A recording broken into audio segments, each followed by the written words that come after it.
40 দিনের মধ্যে ঋণের বোঝা থাকবে না।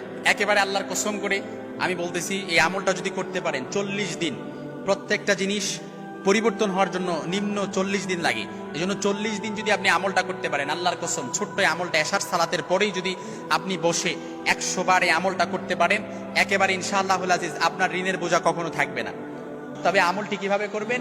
এশার সালাতের পর প্রতিদিন 100 বার দুরূদ শরীফ পড়বেন। দুরূদ শরীফটা কি এবার বলতে পারেন? দিস ইজ দ্য কোশ্চেন নাও, যে কোন দুরূদ শরীফটা পড়বো। আপনি যে কোনো দুরূদ শরীফ পারেন, ওই দুরূদটা আপনি 100 বার পড়তে পারেন। তবে আমি আপনাদেরকে ছোট্ট একটা দুরূদ শরীফ শেখাই দিচ্ছি, এই দুরূদটা আপনারা পড়তে পারেন। আল্লাহুম্মা সাল্লি আলা সাইয়্যিদিনা মুহাম্মাদিন সাল্লাল্লাহু আলাইহি ওয়াসাল্লাম।